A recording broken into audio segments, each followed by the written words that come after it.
महाभारत के अंत में कृष्ण अश्वत्थामा को अमरता का श्राप देते हैं। इस कहानी का क्या मतलब है और आज ये हमारे लिए किस तरह से सार्थक है? आप में से जो लोग प्रश्न को नहीं समझ पाए हैं वो अश्वत्थामा के बारे में बात कर रही हैं। युद्ध के अंत में एक भीषण युद्ध के बाद जिससे दोनों पक्ष के लोग खुद के प्रति और इस तरह के युद्ध को जारी रखने वाले हर व्यक्ति के प्रति घृणा से भरे हुए थे। लगभग 1 लाख लोगों को मारने के बाद भी, वो भी उस समय जब जनसंख्या आज की तुलना में 10% भी नहीं थी, अश्वत्थामा वहां भी नहीं रुका। अपने क्रोध के चलते वो गया और उन बच्चों को भी मार दिया जो सो रहे थे। उसे जो अनुचित लगा उसका बदला लेने के लिए वो गया और सोते हुए सारे बच्चों के गले काट दिए। शायद कुछ गलत था, लेकिन ये थी उसकी करनी। तो कृष्ण ने उसे मृत्यु का श्राप नहीं दिया। उन्होंने कहा, मैं तुम्हें अमर होने का श्राप देता हूं। तुम्हें इसी अपराध बोध के साथ हमेशा रहना पड़ेगा।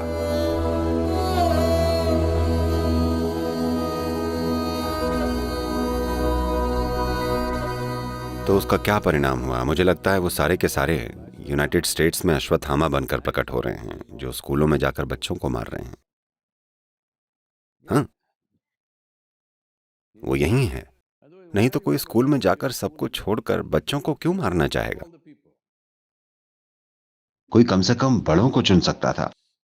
मैं ये नहीं कह रहा हूं कि वो बेहतर होता, लेकिन मैं कह रहा हूं कि ये स्पष्ट रूप से अश्वत्थामा का मूर्त रूप है।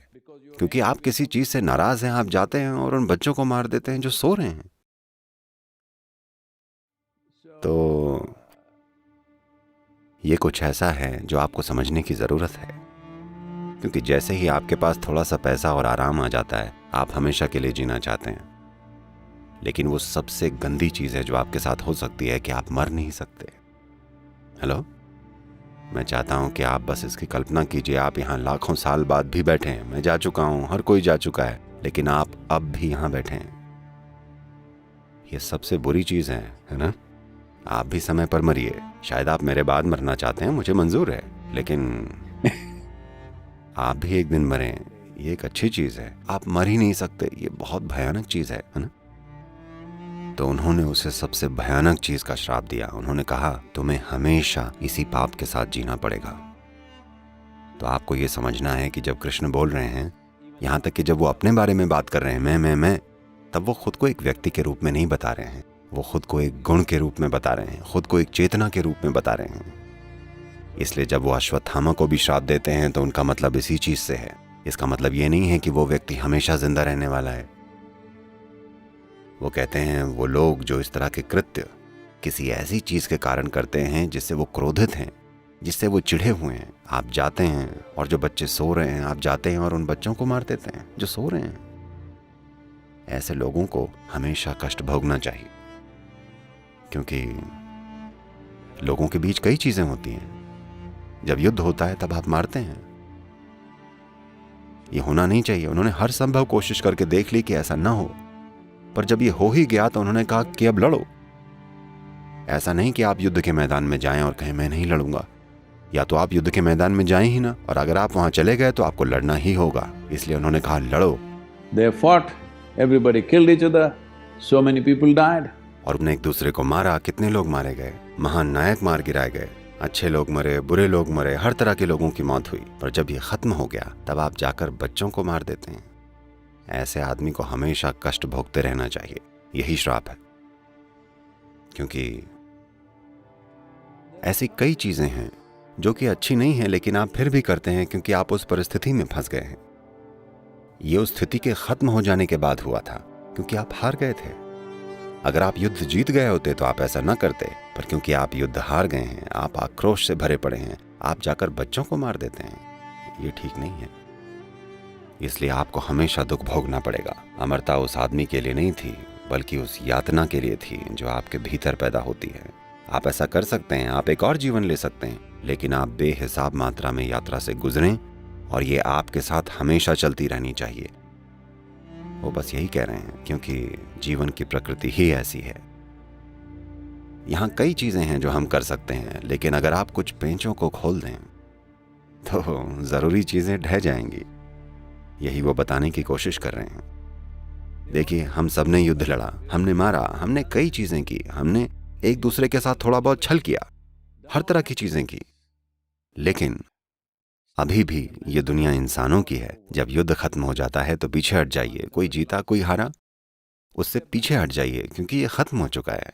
नहीं, अब मैं रात में जाऊंगा और बच्चों को मारूंगा। आपके बच्चे जो सो रहे हैं, उन्हें सुरक्षा भी नहीं दी गई थी, क्योंकि किसी ने ऐसी कल्पना भी नहीं की थी कि कोई आएगा और बच्चों को सोते में मार देगा। नहीं तो उन्होंने सैनिकों का पहरा लगा दिया होता। उन्होंने नहीं लगाया, क्योंकि उन्हें लगा कि बच्चों को कौन मारेगा, युद्ध तो खत्म हो चुका है।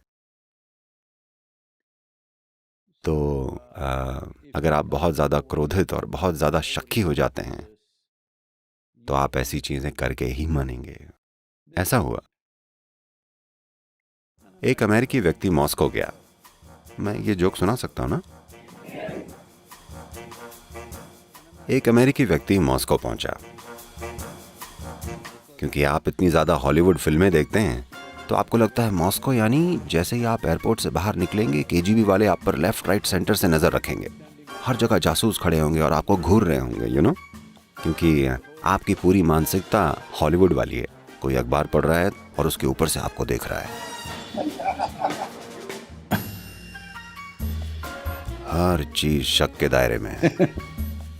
टैक्सी ड्राइवर एक जासूस है, हर बंदा जासूस है। तो ऐसी मानसिकता के साथ वो मॉस्को गया, वहां पहुंचा और हर चीज पर शक करते हुए वो अपने होटल के कमरे में गया। फिर उसने चारों तरफ नजर दौड़ाई, शायद यहाँ कैमरे लगे हों, यू नो। फिर उसने वैसे ही खोलना शुरू किया जैसे आमतौर पर जेम्स बॉन्ड खोलता है। उसने फोन का माइक्रोफोन खोला, हर चीज बाहर निकाल दी। फिर यहाँ वहाँ हर जगह उसने बिजली के बल्बों में देखा, इसे उसे, फायर अलार्म को। उसने माइक्रोफोन और सब चीजों के लिए हर चीज छान मारी। जब उसे कुछ नहीं मिला तो उसने सोचा ये जरूर यहीं कहीं होना चाहिए, और फिर वो बेड के नीचे रेंग कर गया। वहां उसे मेटल की एक बड़ी सी प्लेट दिखी, उसमें 8 स्क्रू जड़े थे। वाह, यही है, मिल गया मुझे। और तब उसने अपना स्विस आर्मी वाला चाकू निकाला। उसने बड़ी मशक्कत के साथ उसके सारे स्क्रू खोले। इसमें थोड़ा समय लगा। उसने सारे स्क्रू खोलकर धातु की प्लेट उठाई और उसे खिड़की से बाहर फेंक दिया। कुछ ही मिनटों में होटल के सामने बहुत सारा शोरगुल सुनाई देने लगा। एम्बुलेंस, पुलिस की गाड़ियां, ये और वो, पा पा पू पू, ये सब कुछ हो रहा था। वो नीचे देखने के लिए गया, क्या है इतनी सारी कारें, एम्बुलेंस और ये सब क्यों है? तब उसने फोन उठाया और रिसेप्शन को लगाकर पूछा, होटल में हो क्या रहा है? कहीं आग लगी है क्या? यहाँ कुछ हुआ है क्या? कोई बॉम्ब है?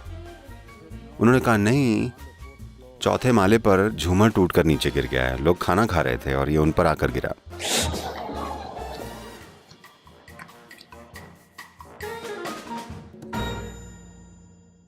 तो कृष्ण कह रहे हैं कि कुछ खास पेंच हैं जिन्हें छुइए मत। अगर आप उन पेंचों को छुएंगे तो चीजें आप पर गिरेंगी हमेशा के लिए। तो वो अश्वत्थामा को राहत नहीं दे रहे, बल्कि सब लोग जो उनके खिलाफ लड़े, जिन्होंने अपने जीवन में भयानक चीजें की, उन्होंने कहा ठीक है, एक मनुष्य के रूप में आपको गुस्सा आया, आपने घृणा की, कुछ भी किया, चलिए ठीक है, आपके लिए रास्ता है। लेकिन उन्होंने कहा इस आदमी के लिए कोई रास्ता नहीं है, इसे हमेशा ऐसे ही जीना पड़ेगा।